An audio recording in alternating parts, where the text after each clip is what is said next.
কাঁঠাল খাওয়ার পরে ভুলেও 5টি খাবার খাবেন না, খেলে আপনার মারাত্মক পরিমাণে ক্ষতি হয়ে যেতে পারে। আর আল্লাহ সুবহানাহু ওয়া তাআলা বলছেন, ওয়ালা তুলকু বিআইদিকুম ইলাত তাহলুকা, তোমরা নিজেরা নিজেদেরকে ধ্বংস করে দিও না। এখন যেহেতু কাঁঠালের সিজন চলছে, প্রত্যেকটি ঘরে ঘরে কাঁঠাল আছে না নাই?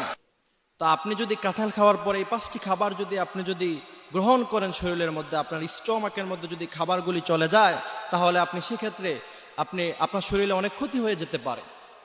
তার মধ্যে থেকে প্রথম নাম্বার হচ্ছে, আমরা যখন কাঁঠাল খাবো, কাঁঠাল খাওয়ার সাথে সাথে আরেকটি ফল আছে আমাদের দেশে পাওয়া যায়, সেটার নাম হচ্ছে পেঁপে। তো সেই পেঁপে খাওয়া যাবে না, খেলে আপনার শরীরে অ্যালার্জি সৃষ্টি হতে পারে। আর দ্বিতীয় নাম্বারে, কাঁঠাল খাওয়ার পর সাথে সাথে ঢেঁড়স খাওয়া যাবে না। সেক্ষেত্রে খেয়াল রাখতে হবে, যদি খান তাহলে আপনার প্রতিটি জয়েন্টে জয়েন্টে ব্যথার সৃষ্টি হতে পারে। তৃতীয় নাম্বারে, কাঁঠাল খাওয়ার পর সাথে সাথে দুধ খাওয়া যাবে না। দুধ, আল্লাহ সুবহানাহু ওয়া তাআলা বলেছেন, এটা তো মানুষের জন্য ইবরাত, যে গরু থেকে দুধ বাহির হয়। ওয়া ইন্না লাকুম ফিল আনআমি লাইবরা, এবং মানুষের জন্য অনেক উপকার দুধের মধ্যে আছে না নাই? কিন্তু আপনাকে সঠিক সময়ে সেই দুধটি খেতে হবে। আপনি যদি সঠিক সময়ে না খান, তাহলে কিন্তু আপনি মারাত্মক ক্ষতিতে পড়ে যেতে পারেন। তো সেক্ষেত্রে খেয়াল রাখতে হবে, কাঁঠাল এটা নিজেও একটি গরম। আপনি দেখবেন যে প্রচন্ড শীতের সময় যদি আপনি প্রচুর পরিমাণে কাঁঠাল খান, তাহলে কিন্তু আপনার শরীর গরম হয়ে যায়।